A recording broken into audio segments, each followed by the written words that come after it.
But the lure of this legendary ship is too great.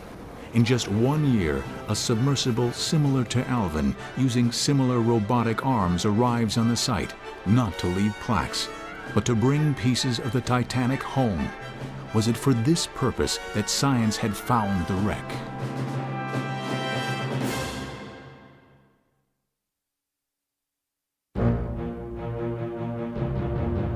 By the autumn of 1986, Titanic's location is no longer a secret, but it still holds many mysteries and, as it turns out, many artifacts, objects that people around the world are interested in seeing for themselves.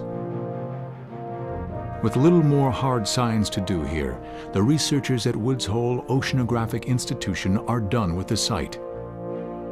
There is some fear that others will disturb the Titanic in its resting place, perhaps even to raise the wreck. Since only a handful of submarines are capable of diving to Titanic's depth in 1986, the notion is not taken seriously. But Titanic has a way of making people ignore technological obstacles. It is now just 1 year later, 1987.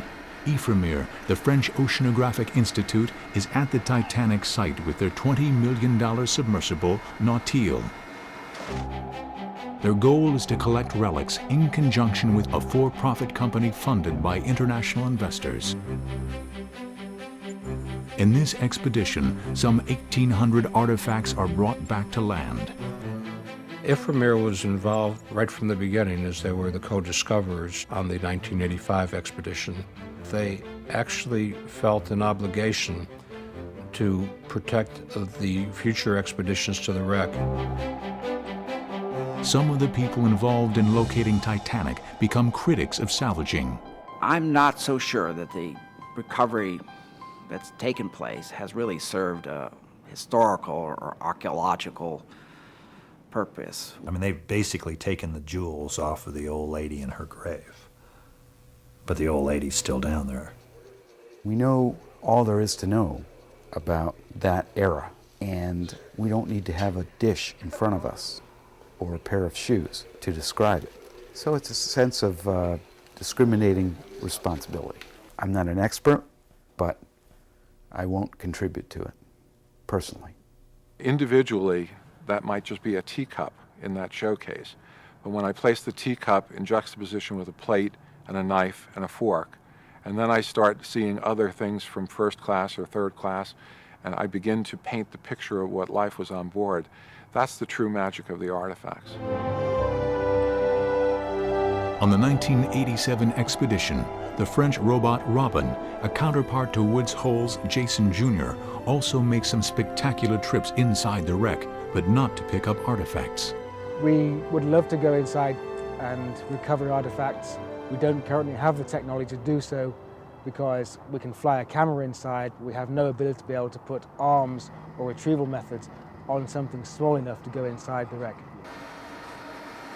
The salvage company goes public in 1993 under the name RMS Titanic Incorporated.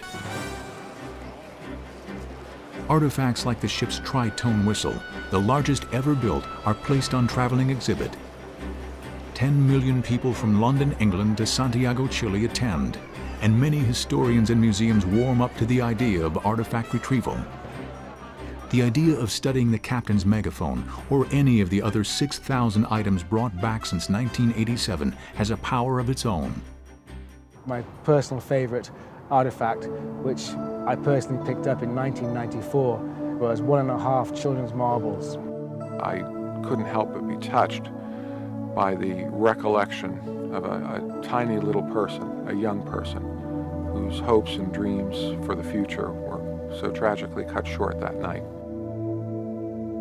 Another startling item is this bag found to have been owned by perfume salesman Adolf Safeld. This case includes tubes that still contain the oil from which perfumes are made. We conduct extensive research. In 1994, RMS Titanic Incorporated is named salver in possession of the Titanic by a federal judge. We made representations there in that courtroom that we had that wreck by virtue of the fact we had an artifact from the wreck, and we wished to arrest it and therefore qualify as right of salvage in possession. As a matter of fact, I recall Judge Clark saying that we don't want people fighting over this ship out in international waters and possibly killing each other.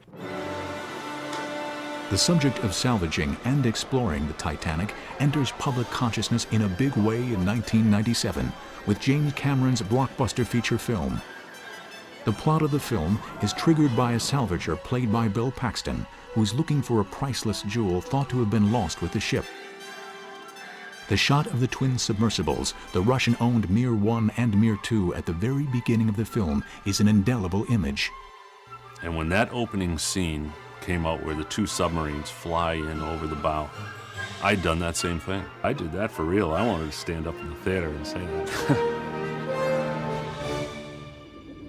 In 1996, the RMS Titanic Company announces their intention to bring back 26 feet of Titanic's 883-foot hull. Up until this point, lumps of coal, cups and saucers, and other small items have been retrieved and carefully restored. Is the effort to raise a piece of the ship itself an act of grave robbing, as some suggest? Or will the Titanic be brought home after 84 years at sea?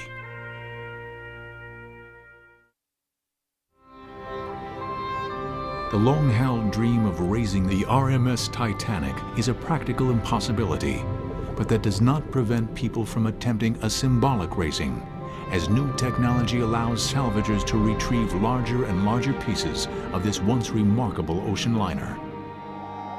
In 1993, the salvers in possession, RMS Titanic Incorporated, identify a piece of the hull that could possibly be raised. The idea renews some of the debate touched off when artifacts began being retrieved in 1987. I think taking things out of context destroys the context. And I knew how powerful it was to be at the Titanic. The big piece, as it is dubbed, is made of steel 1 to 3 inches thick. The method for raising this dense chunk of metal harkens back to the many early schemes to raise the Titanic. Lighter-than-water diesel-filled bags.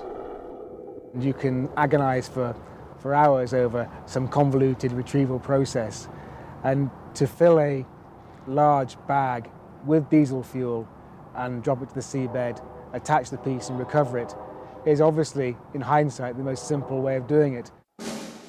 In 1996, to much media attention, a French and American team attaches 8 bags, each filled with 5,000 gallons of diesel fuel. The piece makes the long journey, taking the reverse trip that it made 84 years before. But a hurricane is on its way, and as the salvagers start to pull the piece home, there's a problem. The team were unlucky, and sadly, some 30 feet from the surface, the big piece actually was let go and cascaded back to the seabed.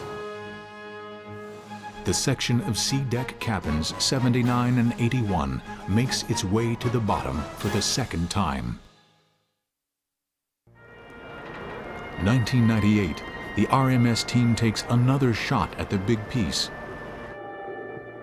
A beacon placed there 2 years earlier brings the team right to the spot, but will they be any more successful this time? After a half-hour ascent, the balloons peak above the waves. Finally, a bona fide section of the Titanic, albeit just 20 out of its 46,000 tons, does what the doomed ship could not. After 86 long years at sea, the fabled craft symbolically completes its maiden journey. It arrives safely in America. A ceremony is held as it comes into Boston Harbor on August 21st, 1998. As impressive as any of the objects may be, there is no one that can look at the big piece and not feel the presence of Titanic. With artifact retrieval more or less a fact of life, there are some that still argue that a whole Titanic at the bottom of the ocean, presented on video or film, is more compelling than a warehouse full of artifacts. At Woods Hole, our feeling was that there was a